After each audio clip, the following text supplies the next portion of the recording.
let's move on to this because right. you said, I wrote a name down here, that there is an injury in the NFL, a mysterious one, that has bookies and prognosticators have a hard time figuring out what to get from their team. May I render a guess as to who this could be? Well, you can render a guess. I mean, because I was kind of going through my rosters in my brain.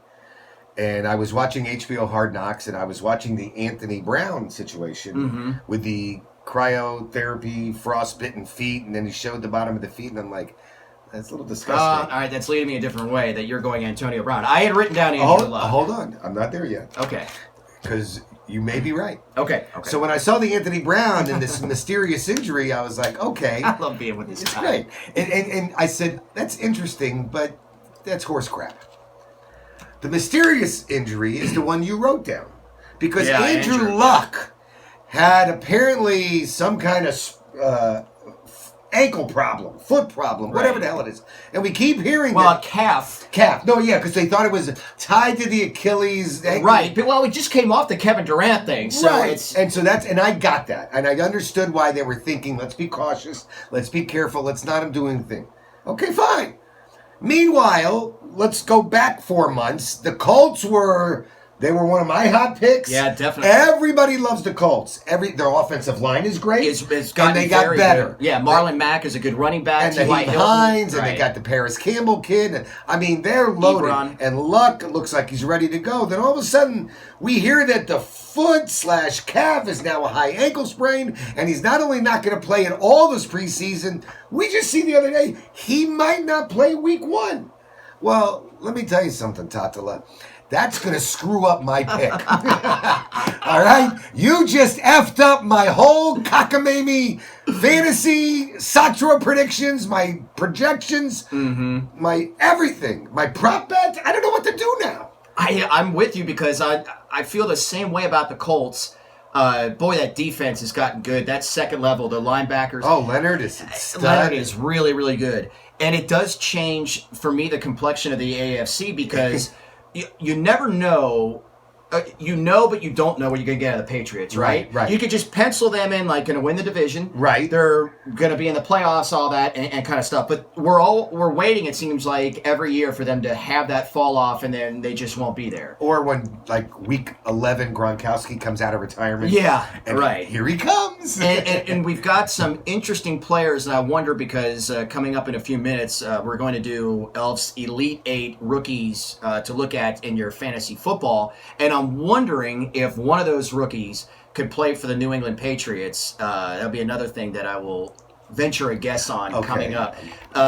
Because they've got new players and all that. And it's a franchise that has done something that is so unbelievable. It's almost like, did Belichick make a deal with the devil? Like, how do you do this every year with the roster that just seems to be like, you don't want them, we'll take them. And they're very cutthroat. Yeah. I mean, with their guys, even before they reach their peak. I don't know if it was peak, but their prime.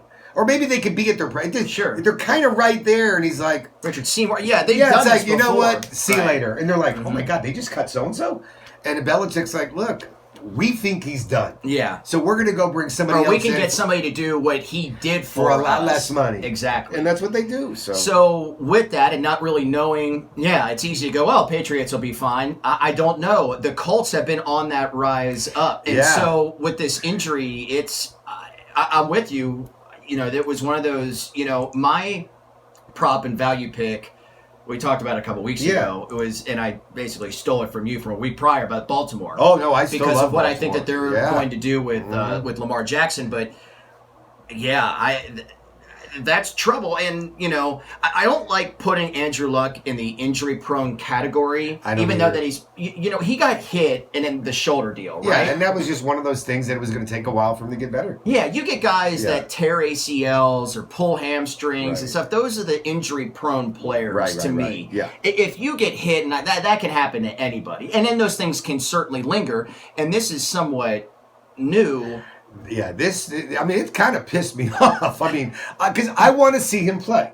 I mean, forget the stuff. Talents. Yeah, I like watching him play football. And he's just one of the guys I enjoy watching play. And I thought it would be good for the NFL. You have a team like the Colts that have kind of snuck up a little bit. And like, ooh, they're going to be good. Now Yeah. they got somebody that can rival Pittsburgh and New England and Kansas City. You got another horse in the race. Mm-hmm. And now the horse has got a different jockey. Yeah. Jacoby Brissett. Yeah. I don't know if he's that guy. I mean, he's a guy that's He's a nice guy to have. He's a good backup quarterback. Exactly. To keep the ship okay and afloat if you're going to miss a few games. Yeah, but you need Mr. Luck. You'll find more often than not that if you have an injury going into the season, you will more than likely miss time during the season because of that injury. That almost always happens. And if that happens and continues to be an issue throughout the season for the Colts, that's bad news, bud. That's true. It's not good. That's going to be fun to watch. Now, I am so pumped about fantasy football this year. Mainly because I made the Super Bowl, I think, in both last year. Or at least I made the Super Bowl in one and the Final Four in the other. So I'm coming off with 2 pretty good seasons. Boy. So I feel good. And one of the strategies that I have always had, last year going in, Take the Jewish guy. Always.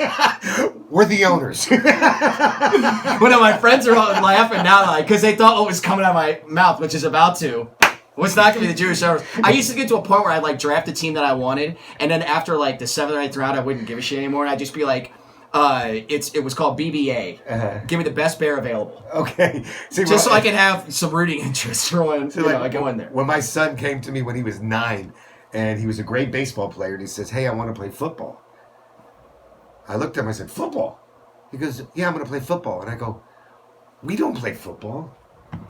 He says, "We don't play football." I said, "No, we own teams and we're agents." Right. That's not... I said, "Name me Jewish football players." Right. We don't play football. You don't need to. Come on. You're a Jewish agent. GM. That's right. You're an owner. You're a GM. You're an agent.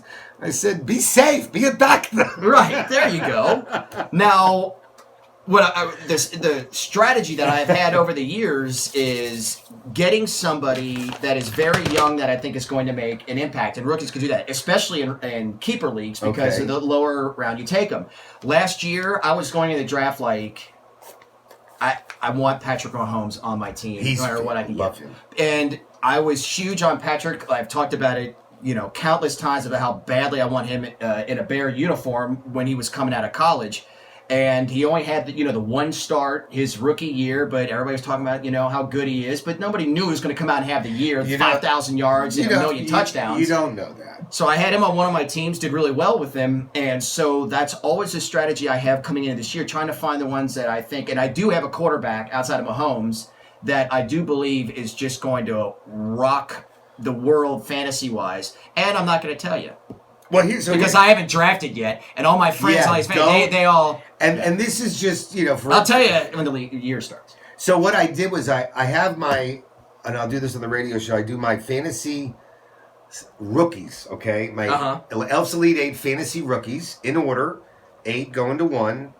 And then I also have my Elf's Elite 8 sleepers. Ooh, okay. And I have both if you'd like, but you tell me which one you'd like to hear, because you'll be interested in both.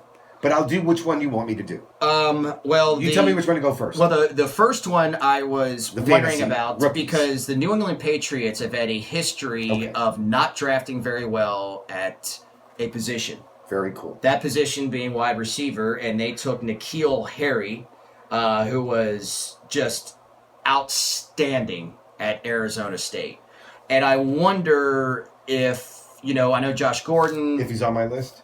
Well, I wonder if he's on the list. Josh Gordon, he's trying to get back and, get reinstated. And Tom Brady has never needed an elite wide receiver. He had one in Randy Moss. We could argue Welker and Edelman. I mean, they were just so great in the confines of that offense. Used to say about having a great wide receiver. He says it doesn't hurt.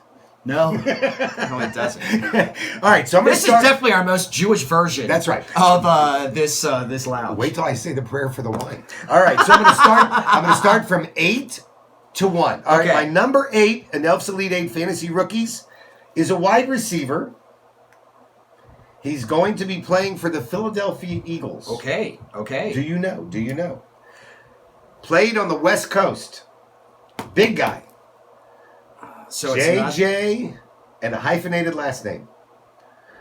Arcega Whiteside. Okay. I'm just saying, big target, JJ Arcega-Whiteside, number 8, Elf's Elite 8 rookies. Big targets do very well in this league over a period of time.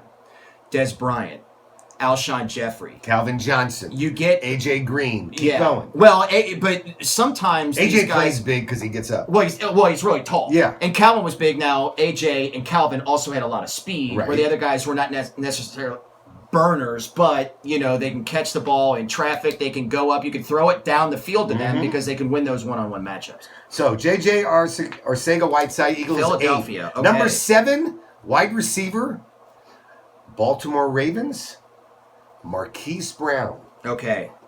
Speed burner. All Lamar Jackson has to do is go, I'm throwing it, run. I feel like I'm going through like a memory of, did this kid go to USC? Oklahoma, that's Yes. right. Okay. That'll take me a minute, unless they played in the SEC, which... It's okay. We're going to get to college football in 1 week. We're going to have so much fun with that. Kentucky. Number 6, Elf's Elite 8, Seattle Seahawks. He's going to become Russell Wilson's buddy. Oh, that's DK Metcalf. Yeah, okay. They loved him before the draft. Yeah. They liked him during the draft. He's going to be very, very good in Seattle. DK Metcalf, rookie fantasy, number 6. Number 5. 4.340. Yes. Okay. And he big and strong. He's the guy from Ole Miss that has Yes. like 2% body fat, which I don't even think is healthy. No, and he was the other guy at wide receiver. Yeah. Because A.J. Brown was the guy everybody Right. talked about. Yes. Okay, number 5 in Elf's Elite 8 fantasy rookies.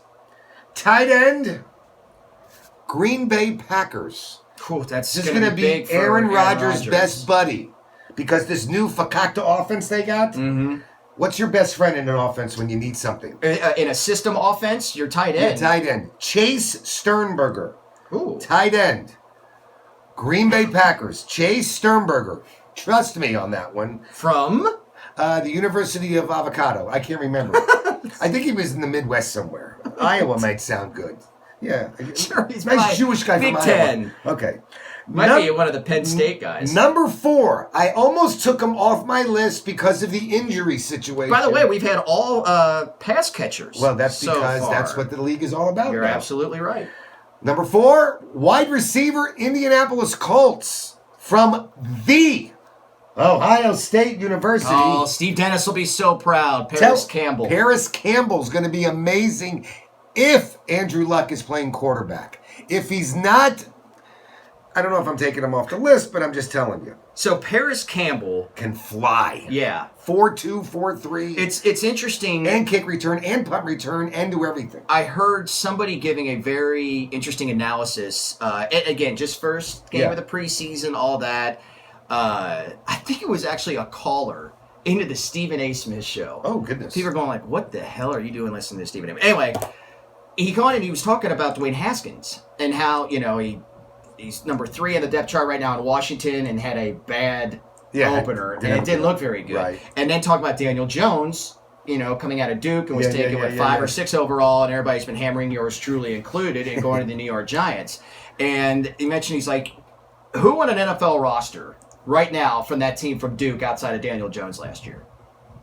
Especially on the offense. Yeah. It's like 0. Right. Whereas now at Ohio State, those guys are in the league right now, Everywhere. including Paris Campbell, and you're thinking like, and that guy, you're right, he can burn. Oh, he can burn. And he can play. And he's good. Interesting look at both of So those he's guys. number 4 on the list. All right, Okay. Elf's Elite 8 fantasy players, the rookies. Number 3 is your guy, Will.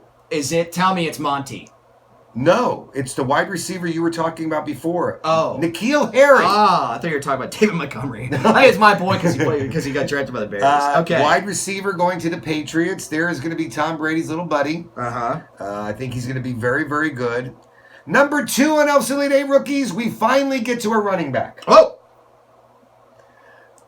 From the Oakland Raiders, Josh Jacobs.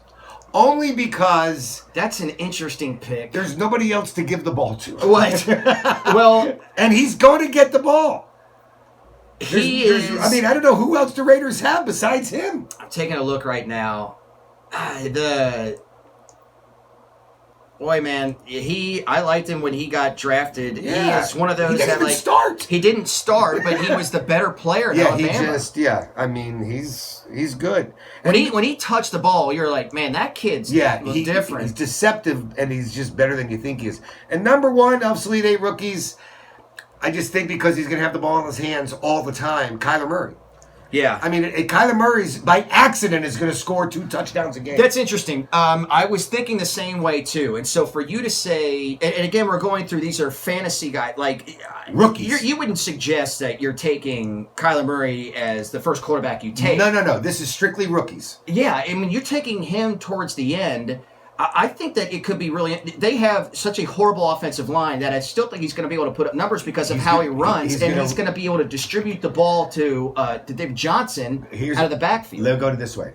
When Lamar Jackson played, what was the one thing as a pro? When you watched Lamar Jackson play from the Ravens, what did you notice?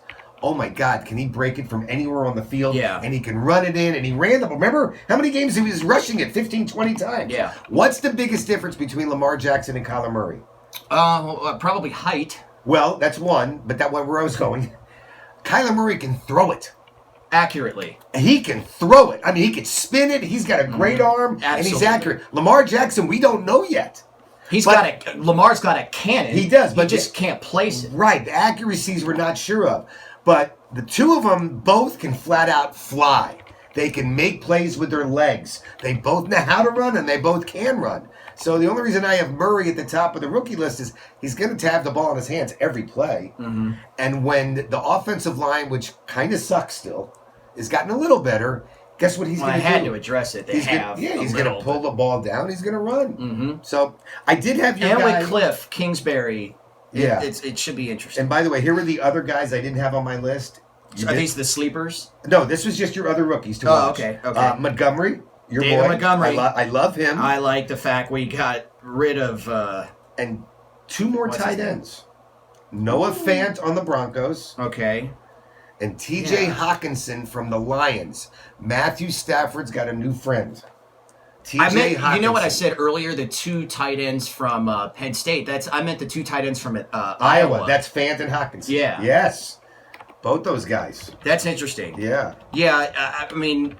Jordan Howard had a great couple of years with the Bears, but like watching him last year, I mean, he was running like he had a piano on his back. And Tariq Cohen is so dynamic in and out of the backfield that they do need to have another running back and possibly one that could be more durable because Tariq Cohen, his size, he gets popped. You know, it could take one hit and then it could take one hit to anybody, but when you're smaller, it is what it is. Yeah. So them getting David Montgomery, I absolutely loved.